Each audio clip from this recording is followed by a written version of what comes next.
How you do, and welcome to the 50p Movie Club YouTube channel. I am back for a slightly different video. This is the first of its type. I have been planning to do this video since before we moved to the new house, before we got the studio. I have been planning this video. In fact, I set aside a whole week where I watched all 7 movies of this franchise with this in mind, and then we moved.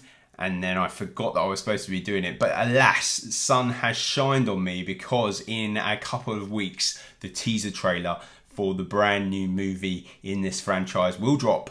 And I am hoping that by doing this now, it will seem a little bit more relevant. I am, very excitingly, ranking the live action Spider-Man movies in this video. I will be joined later by Matt from Fullmoviepodcast, who will be also giving me his rankings and I will be reacting to them. And I have also taken the bold decision to disclude Into the Spider-Verse. The simple fact is it's not a live action movie. I love it, but I'm thinking specifically about live action movies. The reason I've decided that is because I feel like animation is a whole different category in itself. Okay, before I start the ranking, I just want to point out now that I am ranking this based on which movies and which other things I enjoyed the most. So therefore, it is my opinion. It may be controversial for some, and I don't mind to be challenged on it. So by all means, put your hate in the comments. That's cool. But I am by no means an authority on any comic book figure. Yeah. So what I'm looking at when I look at a comic book movie is really, does it make sense? Have I enjoyed it? In at number 7 will be no surprise to anybody, but it is The Amazing Spider-Man 2. I'm pretty sure this is going to be bottom of Matt's list as well. It's not a very good movie, but I enjoy elements of it. I liked what they were trying to do with Jamie Foxx's Electro. I'm not sure about the whole heavy metal electric thing that he did. I also like that they tried to tell us a bit of the Gwen Stacy story. I don't think they did it very well. I don't know how it holds up against the comic book stories, but it wasn't great. It felt a little bit like an afterthought. And I feel like this movie suffers because it's held to ransom by 2 things. Too much going on and too much of a need to pander to a certain style of movie making. I want to say it panders to the 3D IMAX movie goers a little bit too much, and it is held back by that. But this for me is not a good movie. So that is my number 7. In at number 6, again, I don't think this is going to surprise anyone, is Spider-Man 3 from the original Sony trilogy. My words. I was, up until rewatching these movies for this video, I was in my head when I was formulating this list, I was in 2 minds as to which of these is worse. I think having watched The Amazing Spider-Man 2 again, it just prevented Spider-Man 3 from dropping to the bottom of the list. But this is a hot mess of a film. It has amusing moments, and I think emo Spider-Man, for its unintentional comic value, probably saved this from being bottom of the list. But my God, did Sony ruin the trilogy with this? I don't know what they were thinking, really. There's too many villains, for a starter. There's a very convoluted, not very clear story. Peter Parker is a dick in this film, and that doesn't help. And yeah, it just doesn't work. It really doesn't work. And it really, really doesn't hold up. It's not a good movie. So number 6 is Spider-Man 3. Okay, before I move on to the top 5 of Spider-Man movies, I'm going to go into a little segue and I'm going to tell you my top 3 favourite Spider-Man performances. So my least favourite Spider-Man performance is Tobey Maguire. My second least favourite performance is Andrew Garfield. And by far the best Spider-Man of them all is young Tom Holland. My reasoning for this ranking is very simple. I don't like Tobey Maguire as an actor. He is, as Matt and Freya say on their Spider-Man episodes of Fullmoviepodcast, which they did recently, far too old to be playing a teenager, and it shows. But it's not just that. I also feel like he is awkward in a creepy way. I never got the impression from the brief amounts of Spider-Man that I've read that Peter Parker was creepy awkward. I just got the impression that he was an awkward teenager. Tobey Maguire is the kind of awkward that you get from people that linger too long in changing rooms.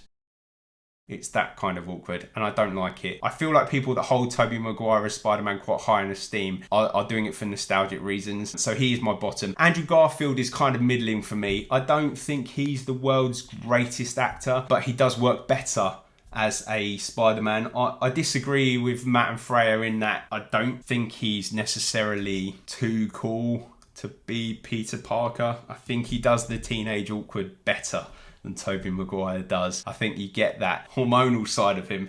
It doesn't manifest itself in the best way because it kind of comes out as this bit of an obstinate character, particularly when he's going through the sort of grieving process of Uncle Ben in The Amazing Spider-Man. He's a little bit irritating. Worlds above that is Tom Holland for obvious reasons. Firstly, he is a child, or was a child at the time, which helps. Tom Holland is perfect as Peter Parker, because at this age anyway, because he is a kid and he gets that childhood awkwardness quite well. And I think if you watch some of the behind the scenes stuff of the MCU cast and the way that he's treated by some of the others, you can see that he's got this kind of boyish enthusiasm about him, which obviously comes into the role really well. Tom Holland is my favourite Spider-Man. So my fifth favourite Spider-Man movie is the original Sony Spider-Man. I think this is probably going to surprise some people because that obviously means that another movie is higher up the ranking. Let me explain. Like Freya, this was probably my first cinematic superhero movie. Unlike Matt and Freya, I'm also quite fond of the cheesy soundtrack. This movie at the time was one that I held very highly. And I think if you think that around that time we got Daredevil, which was, we got Elektra, which was, Catwoman, which was a disaster. Green Lantern a bit later, which was terrible. But all those things came out. And it was Spider-Man and X-Men that were the ones that was sort of the shining light. Having revisited it, it really doesn't hold up. I find, as I mentioned in my ranking of the Spider-Men, I find Tobey Maguire really annoying. He doesn't strike me as a teenager, and he is at school at this point. There are big kids, right? American kids just seem to be older. I get that. They start college younger, so there's gonna be that aura about them. Tobey Maguire is not one of those kids. There's no need for him to look this old, and I don't like the way he plays Peter Parker. I like Dafoe. I like Dafoe as Hobgoblin. I don't have the same issue with the suit that Matt and Freya have. It worked for me at the time. I still don't think it looks that bad now, to be honest. But as I said, I'm not a big comic fan. I don't like the relationship between James Franco's Harry Osborn and Peter Parker. Franco's okay. I don't hate him as much as lots of people do, even if he's not the nicest of people in real life by all accounts. But I just don't feel this movie holds up anymore. It feels very dated. It's obviously never going to be as bad as Daredevil or Elektra or Green Lantern, but having rewatched it in the modern day context, it was too cheesy for me. So fifth in my Spider-Man ranking is the first Spider-Man movie by Sony starring Tobey Maguire. Fourth, just above that, and it is just above that, is The Amazing Spider-Man. I think this is going to be problematic for a lot of people because I know a lot of people don't particularly enjoy this franchise at all. And it wouldn't surprise me actually for some if the two Amazing Spider-Man movies come at 6th and 7th. But for me, I appreciated the redirection. I felt I didn't need to see necessarily another origin story. However, I do actually prefer this Uncle Ben to Sony's first Uncle Ben. I feel like it works a lot better with Martin Sheen. That said, it's still not great, but I appreciate the moves they took with this. I actually think story-wise it's much stronger. I feel like Andrew Garfield is a better Peter Parker. And I'm upset for the reboot that it came so soon, and B, that it just fell off a cliff with the sequel. I'm hoping that somehow this new No Way Home movie is able to revitalise Andrew Garfield's Peter Parker and we see some more of that version of Spider-Man because I enjoyed it. It's not a groundbreaking movie, but it definitely holds up a lot better in modern times than that Sony one does. And actually for a start of a franchise, I think they do it pretty well. It's interesting. I wanted to see the sequel at the time. So Fourth, The Amazing Spider-Man starring Andrew Garfield. Okay, so we're down to the top three. In at number 3, controversy ascends. My third favourite Spider-Man movie is Spider-Man Homecoming. I love the MCU Spider-Man.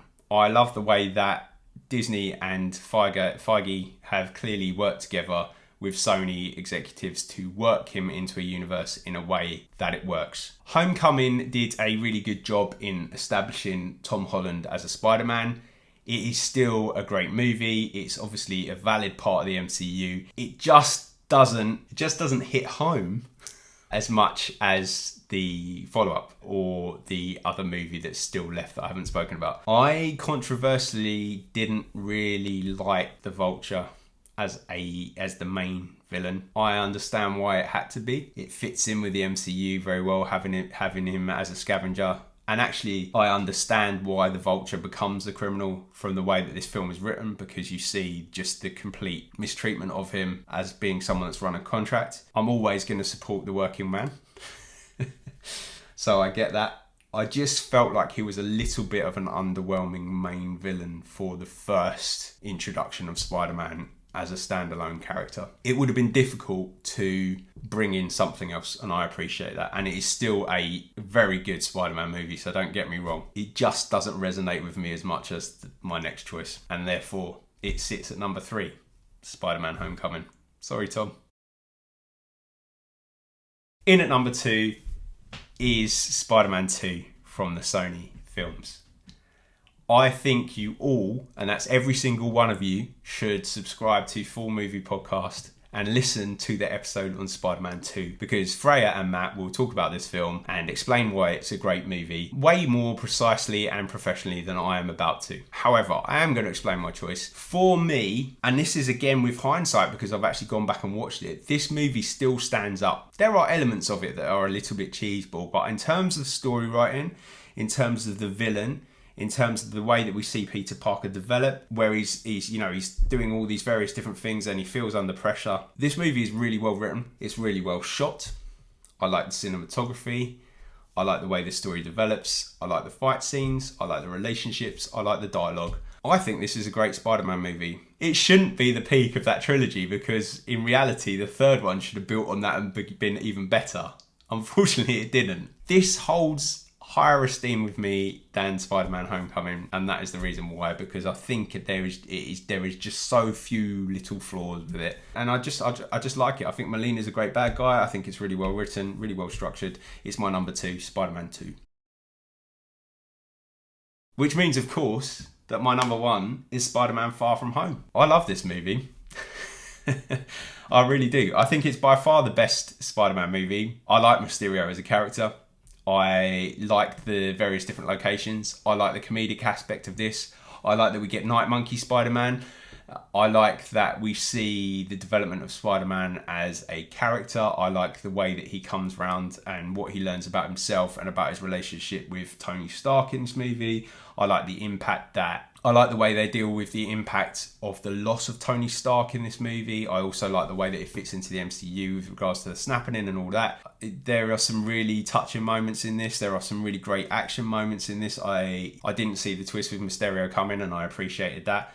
I like seeing Europe being used. I like the development of the relationship with MJ. I like the scene on the bridge where he reveals himself to her. Oh God, that sounded really dodgy. Where he reveals that he's Spider-Man to her. And I also like the twist at the end, because it sets up this wonderful moment. You're just like, what is going to happen next? It's teed up wonderfully for whatever comes down the line, whichever way No Way Home goes. I can't wait for that. And I think this movie is the best live action Spider-Man. So they're my top 3s and top 7. Let's go and find out what Matt thinks. Okay, so I've got the video downloaded. I'm already slightly anxious as to how this is going to come out. I respect Matt's opinion very highly, particularly when it comes to Spider-Man and comic book stuff, because he knows more than I do about things. I'm hoping it's not going to be too different. Let's have a watch. Oh, Edward, be still my beating heart. Hello there. When I'm not reading classic literature, I can be found watching Marvel films, with my favourite character being Spider-Man. The wonderful Dan has asked me to give a rundown of the best and Spider-Man 3. So here we go. In at number 7, we're going to start off with the worst. We're going for Spider-Man 3 from 2007. This was the third outing by Sam Raimi, and it's terrible. The special effects are bad. It's too long. The villains of Sandman, Venom, and Green Goblin version 2.0, which should have been Hobgoblin. You know, why would you not pick Hobgoblin? It's the best one. But yeah, it's just a terrible film, and I just can't stand it. In at number 6, I'm going to go for 2012's Amazing Spider-Man. This was the first Mark Webb one. He also did the music videos for Yellow Card and Incubus Make a Move. Just for you. It's okay, but the problem that I see with Amazing Spider-Man is it's a bit too dark and gritty. Spider-Man's supposed to be fun. He's supposed to be colourful. He's supposed to be just a proper hero. In this, it's kind of like he's a stalker who's going to hang outside someone's window, and that's just not my Spider-Man. You know, it's just too dark and gritty for me. So make Spider-Man fun again. Oh my word. Okay. I'm not surprised by the placement of Spider-Man 3 because, like I said in my own ranking, the two that I put at the bottom I think are equally as bad, and you know, it could be either way. But The Amazing Spider-Man, so low. That means that The Amazing Spider-Man 2 is up the list. Okay. I am surprised. However, I do understand what Matt is saying about it being, you know, a bit too gritty for Spider-Man. I think from the limited amount of Spider-Man I've read in terms of comic books, I'd have to agree with him actually. I'm obviously not changing my ranking because, you know, there was some point in that, but I would agree with that point that he's made. I don't remember really reading a gritty Spider-Man. I think there might be a bit maybe in the Civil War arc where he has to reveal himself, where he's a bit sort of gritty in that. But yeah, it's not a typically gritty comic book actually as it goes. I am of the opinion that there is a place for gritty comic book movies. I think Batman should always be gritty and dark because it's Gotham. It's never going to be neon, is it really? So, but yeah, okay, I can see the point, and I have to sort of bow down to Matt in this. He's got far greater knowledge of Spider-Man than I have. Maybe I'm wrong, but I am interested to see how far up the list The Amazing Spider-Man 2 goes. I hope it's not the number 1. Let's get back to it anyway, shall we? In number 5, we're going to go for the first cinematic Spider-Man, and that's Tobey Maguire in 2002's Spider-Man. This was Sam Raimi's first one. It's okay, but Spider-Man is still too old. You know, Tobey Maguire is supposed to be playing a 16, 17-year-old, but he ends up looking like he has his own business and has a mortgage. You know, it's just not Spider-Man really. Too old, but whatever. And number 4, I'm going to go for 2014's Amazing Spider-Man 2. Controversially, I know, a lot of people are not a fan of this. But I'll tell you what, I thought that the villains were new. So you had Rhino, you had Electro, which, by the way, Jamie Foxx Electro, fantastic. And then you had a new version of Green Goblin. The way that I see it is that it had a bit more heart to it. It wasn't as dark and gritty as Amazing Spider-Man.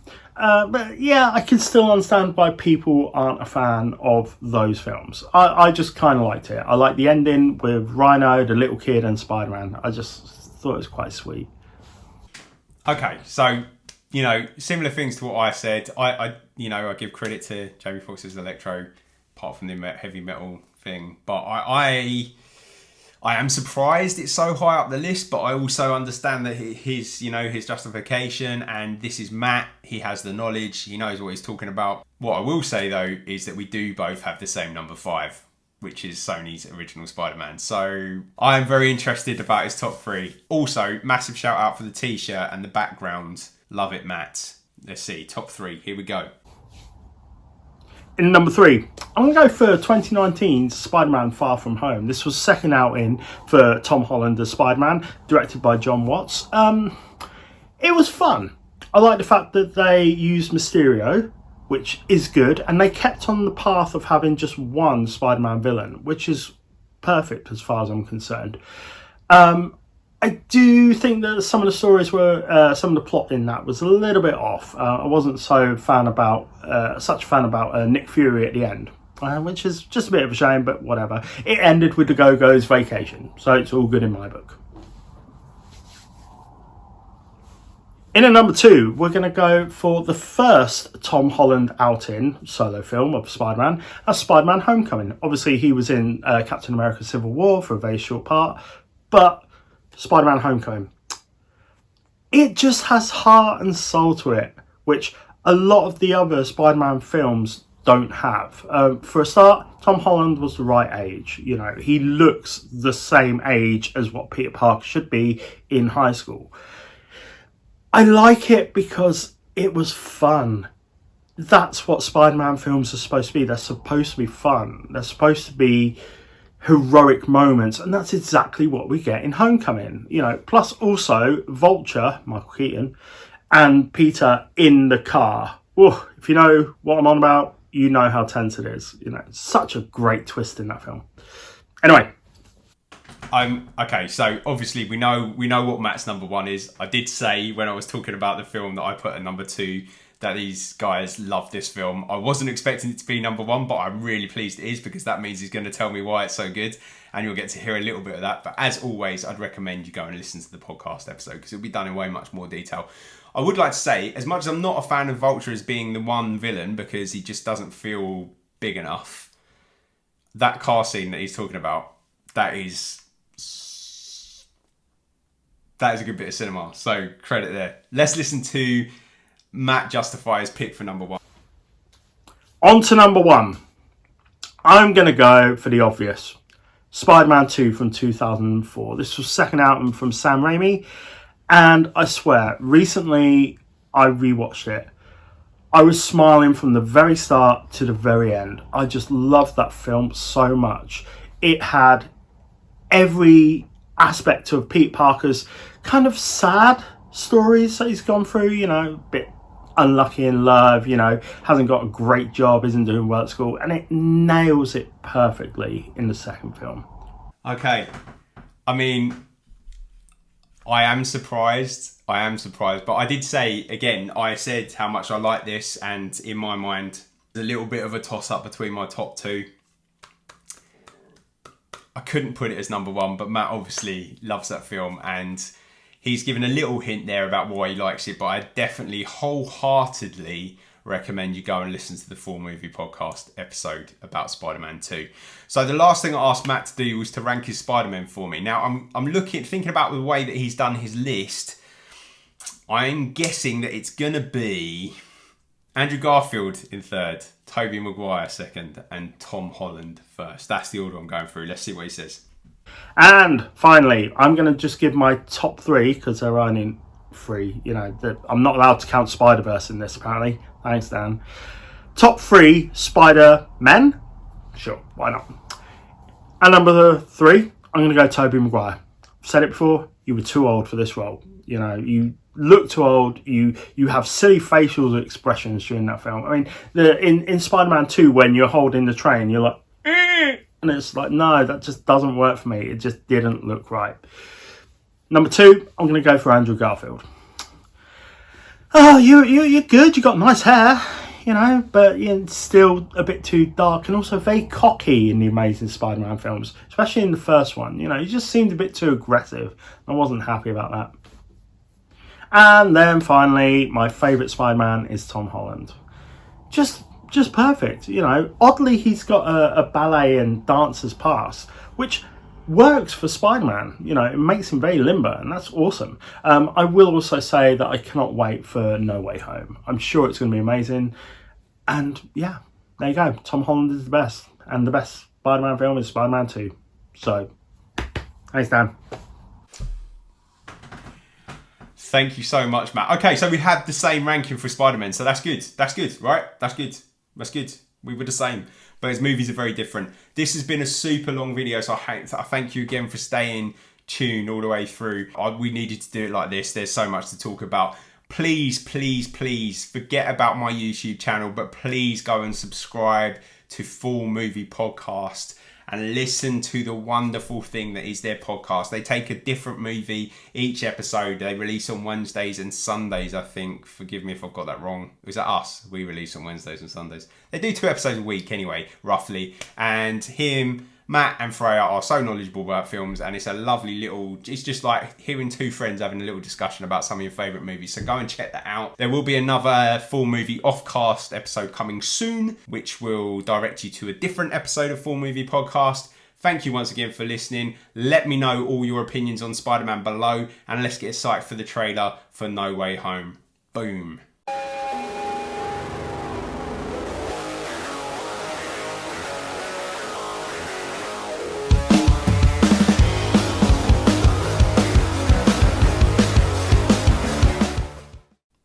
Andrew Garfield, Andrew Maguire, the love child of Tobey and...